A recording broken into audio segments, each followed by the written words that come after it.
like the summer, at least from COVID, is going to be quiet, but I can almost certainly predict that it's not going to be quiet from the fire season. And that's why we've invited Gabriela here today. So thanks for joining us. I'm really happy to be here, and now is good timing for people to get ready for wildfire season. So appreciate that we're talking about this today. So what are the predictions, given the fact that predictions are really hard to make? What are the predictions for the fire season this summer? You know, we've all been encouraged, at least fire-wise, maybe not so great camping and picnic-wise, by the cool, wet spring. But we can't have kind of a false sense of security because of that. As we are seeing this weekend, we're going to have very hot temperatures. All the lush green grasses can turn to tinder pretty quickly. So we can't predict what the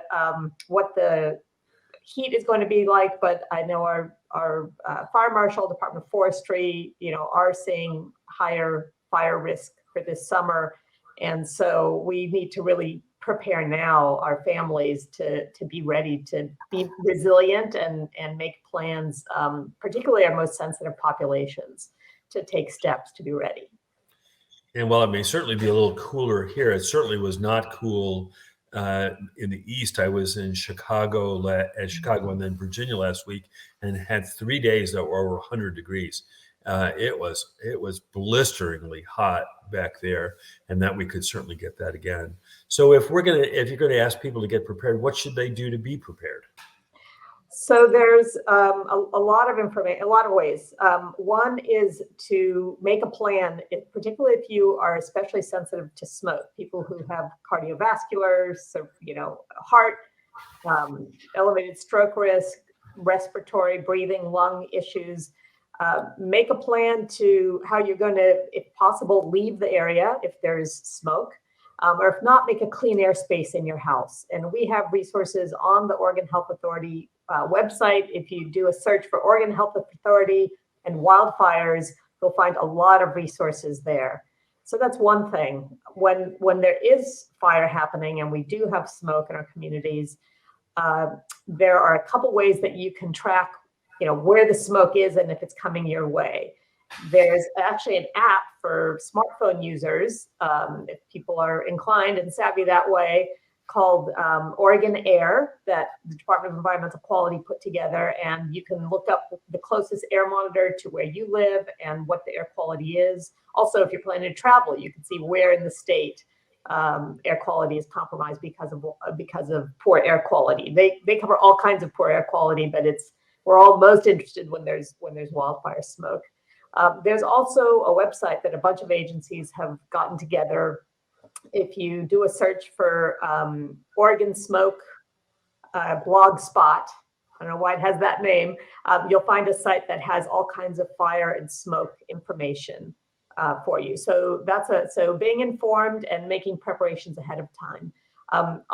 I'll delve, if I can, a little bit into making those preparations. That's all about creating some type of cleaner air space in your home if you can't get away to family, usually on the coast or someplace like that.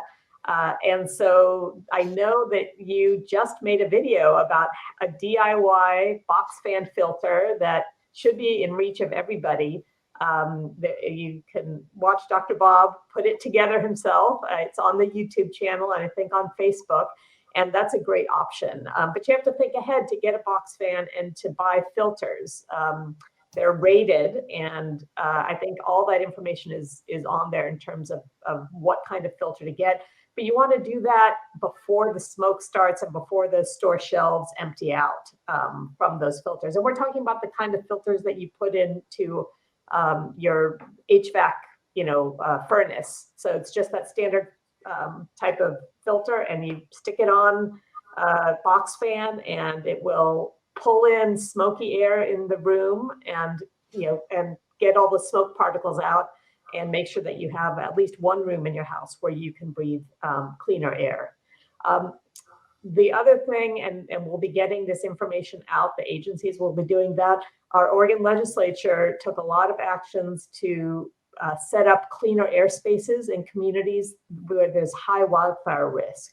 So our partners over at the Department of Human Services are giving out grants to local governments and tribes to help make their public spaces, so think libraries, community centers, cleaner air spaces that also are refuges from smoke, because a lot of times when we have smoke and fire, we also have high heat, and we all know from what we experienced a year ago that heat is also can be very dangerous for health. So those are a few of the steps.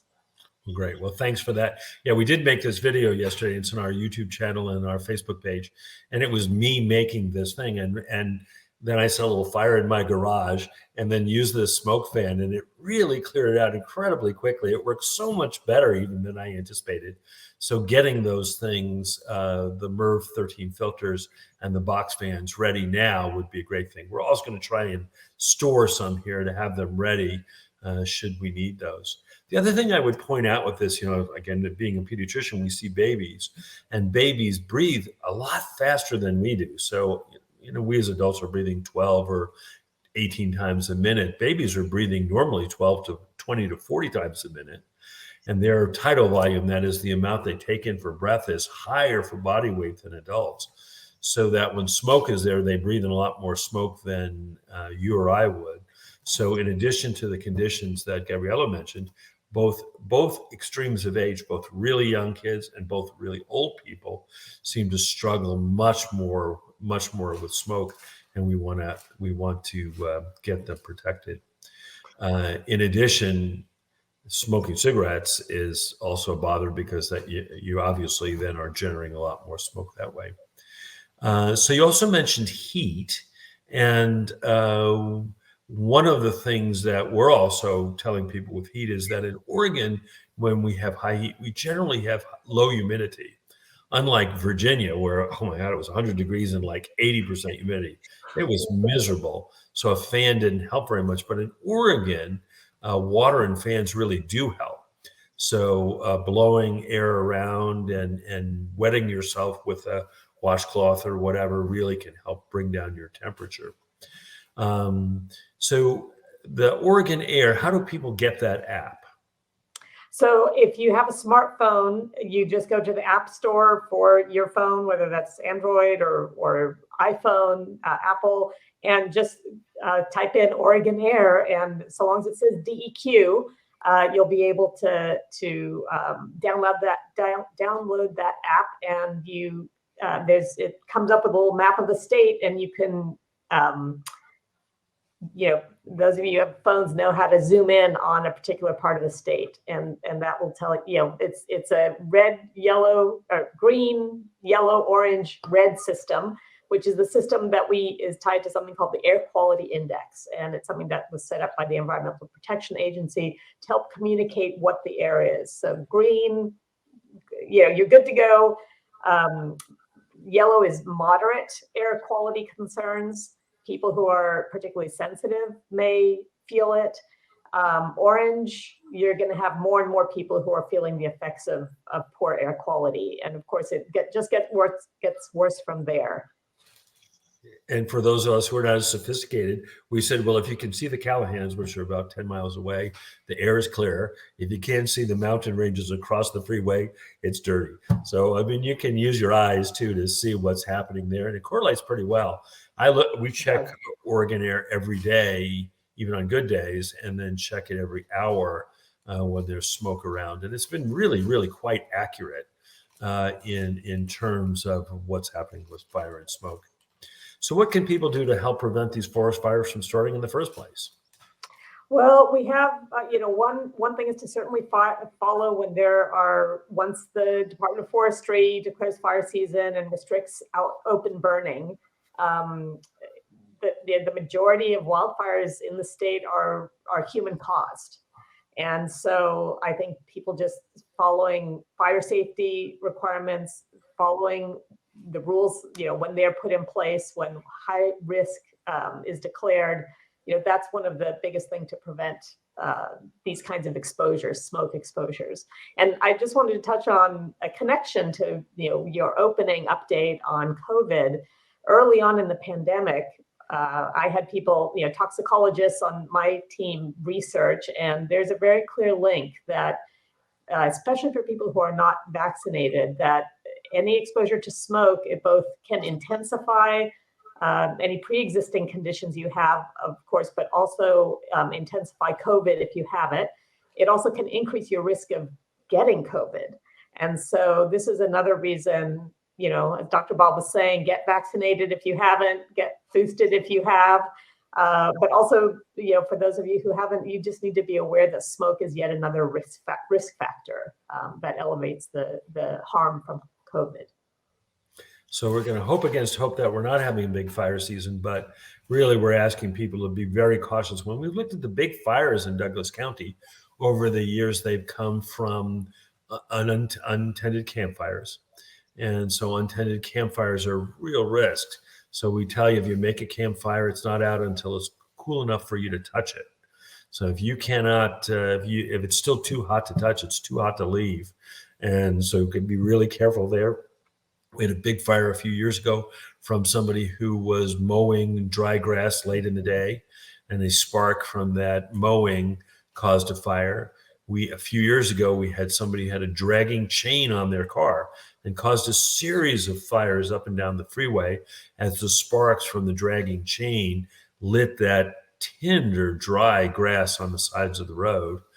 And then we've had some fires from burns that have gotten out of control. So all things to pay attention to, because the best way to deal with this is to prevent it. But if it does occur, I'd really encourage you to think about this smoke-free room that you could move to, and you can get an air purifier, or you can make one by looking at the video that we did yesterday. Well, great, Gabriela. Thank you for joining us. Do you have any final comments? No, act now before the smoke comes. To go search online, Oregon Health Authority wildfires, and you'll find a wealth of information there to get you ready for wildfire season and keep you safe. And just thanks for this opportunity to talk with folks in Douglas County. Really appreciate it. Well, great. Well, thank you for joining us. We'll do this again next week. I don't know what our guest is going to be. We'll have a guest again next week. Again, this is Dr. Bob Dannenhoffer, the Public Health Officer of Douglas County. Thanks.